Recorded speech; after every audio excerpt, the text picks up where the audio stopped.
Okey, saya ulang-ulang benda yang sama dalam kelas saya, modul 1, 2, 3 dan 4. Benda yang sama saya akan ulang, iaitu yang pertama, you ada variable dalam your hand, okey, dalam tangan, kena tahu sama ada dia kualitatif atau kuantitatif.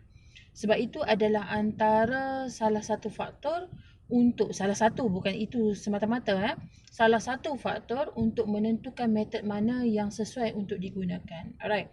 So, kita bincang yang simple saja, deskriptif statistik. Okay, deskriptif tu maksudnya statistik perihalan, statistik deskriptif. Apa itu statistik deskriptif? Anything related to describing the sample only. Ataupun describing the data yang kita kutip only. Okay, so dia tak boleh buat generalization. Okay, tapi that is something like signal untuk kita tahu tentang what's next. Okay, so sebenarnya deskriptif statistik itu akan memberi kita pelbagai maklumat. Amboi, siapa yang tekan-tekan kat saya tu? Jangan tekan-tekan, takut saya. Alright, sebenarnya statistik deskriptif itu juga mampu memberi kita signal untuk kita nak buat t-test ke tidak. Perlu tak kita buat correlation ataupun tidak.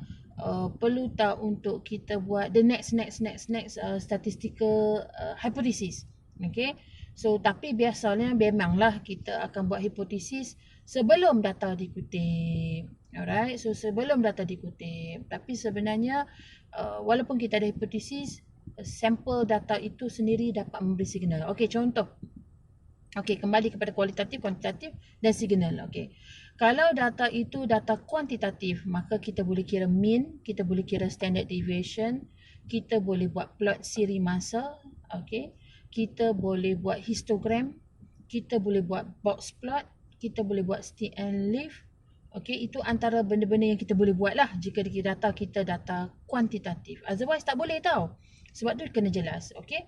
Sebab ada metod-metod yang untuk data kuantitatif, ada metod-metod tertentu untuk data kualitatif. Data kualitatif maksud saya di sini adalah data berkategori, iaitu berskala nominal atau berskala ordinal. Kalau data kuantitatif ini mungkin berskala interval atau ratio. So data kuantitatif kita boleh kira mean, kita boleh kira standard deviation, kita boleh kira buat histogram, plot siri masa, kita boleh buat stick and leaf tadi, box plot, okay, and then normal probability plot, and then kita boleh buat data imputation. Data imputation tu adalah teknik di mana kita boleh gantikan nilai kepada data yang missing. Okay, tapi make sure lah data tu data kuantitatif, otherwise tak boleh tau. Okay, kita boleh semak outlier kira data tu kuantitatif.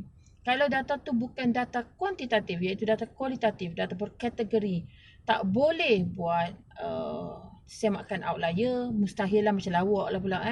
Okay, tak boleh buat data imputation, alright, iaitu menggantikan satu nilai kepada tempat yang tidak responden jawab. Okay, missing data.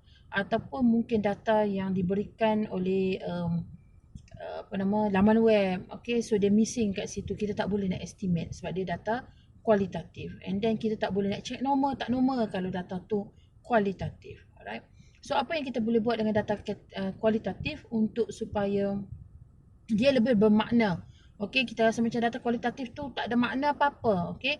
So dengan data kualitatif kita boleh buat jadual cross tab. Dia panggil apa? Jadual dua hala. Iaitu di mana contoh jantina lelaki perempuan cross tabkan dengan low income, medium income, high income. Itu you panggil apa? Okey, kalau dalam bahasa statistik kita panggil contingency table, jadual dua hala.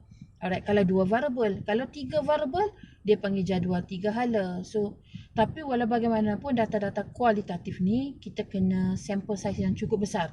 Sebab kita ada jadual yang lagi banyak sel-sel dia, maksudnya pecahan-pecahan dia tu lagi banyak, maka kita perlukan responden yang ramai. Baru kita rasa seronok nak menghuraikan tentang statistik. Okay, so kita boleh gunakan data, kita boleh guna carta pie, boleh guna carta bar. Okay, and then untuk apa data kualitatif, apa lagi yang kita boleh gunakan? And then pie chart, saya selalu ingatkan janganlah untuk dua kategori saja. Contoh kita ada lelaki perempuan, kemudian kita present guna pie chart. Lawak tu. Okay, lawak. Sebab apa dia tak jadi pie? dia jadi dua pecahan. Kebetulan pula katalah 50% lelaki, 50% perempuan, lagi lawak sebab dia akan jadi pie chart yang belah dua. Okey, satu bulatan yang belah dua kan tak nampak fungsi. Okey, carta ni nak dikatakan betul atau salah selain daripada datanya adalah bila orang tengok carta tu, orang rasa macam oh ada sesuatu yang menarik untuk dia teruskan membaca. Okey, so carta pie ni seeloknya 3 kategori ataupun 4 kategori, tapi tak boleh banyak sangat kategori. Sebab apa?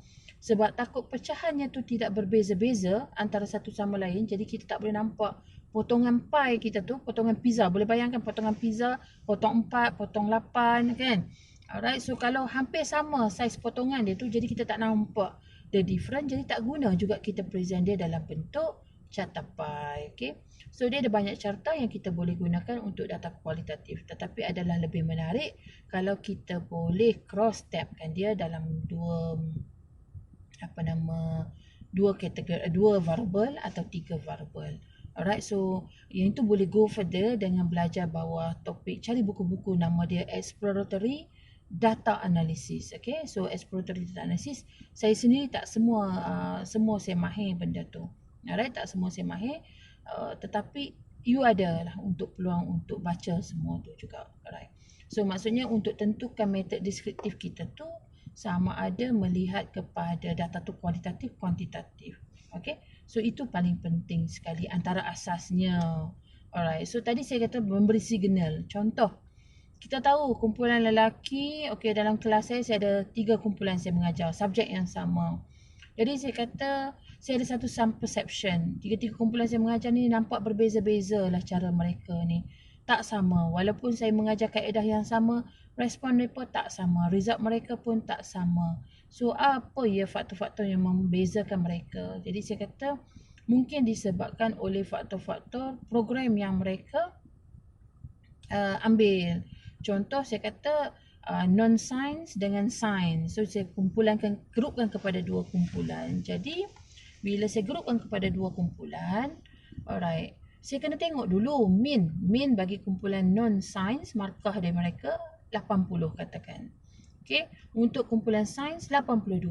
Kalau tengok nombor macam tu memanglah berbeza 80 dengan 82. Tapi kan tak jauh berbezanya. Jadi itu pun memberi signal, alright, unless dia punya standard deviation sangat besar. Okay, kalau standard deviation kedua-duanya adalah hampir sekata, alright, nak habaq tadi, itu memberi signal kepada tak perlu lagi nak check hipotesis. Okay, itu memberi signal bahawa tak perlu lagi check hipotesis. Kalau kita semak pun nanti kita akan dapat jawapan fail to reject is not. Maksudnya kita akan dapat jawapan there is no difference between that two groups. Okay, so maksudnya daripada awal tu nilai mean itu sendiri akan memberi gambaran sama ada kita perlu proceed dengan hipotesis yang kita nak buat ataupun tidak. Okay, so hati-hatilah ya. Kadang-kadang kita rasa macam kenapa ya tak signifikan, kenapa ya. Okay, contoh tak ada relationship antara dua pun boleh ubah. Kalau kita tengok nilai R, okay, korelasi, tapi korelasi ni dipengaruhi juga oleh sample size. Nah, bila sample size besar, okay, walaupun nilai korelasinya sangat kecil, ada kemungkinan dia signifikan. Tetapi kalau sample size-nya kecil, biasa-biasa saja, ini benchmarknya lah. Kalau korelasi lemah, maknanya nanti kalau kita check signifikan tak signifikan, dia berkemungkinan tak signifikan. Alright. Tapi kalau korelasi tu strong, kita semak signifikan tak signifikan, kita buat hipotesis, ada kemungkinan kita reject not. Okay, there is a significant relationship. Okay, berdasarkan nilai korelasi. Walau bagaimanapun macam saya kata tadi, kelemahan korelasi ataupun advantage ataupun kelemahan ikutlah cara kita memandang. Okay, di mana bila sample size itu besar, walaupun nilai korelasi itu kecil, dia potentially significant.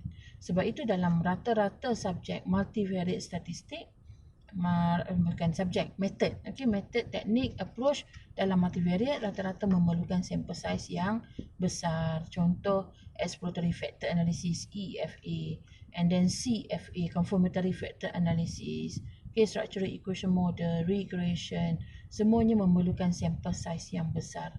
Okay, kerana dia bergantung kepada nilai covariance, di mana nilai covariance kalau sample size itu cukup besar, dia boleh berfungsi dengan baik. Okay, So dalam enjin multivariate statistik tu ada satu enjin nama dia covariant.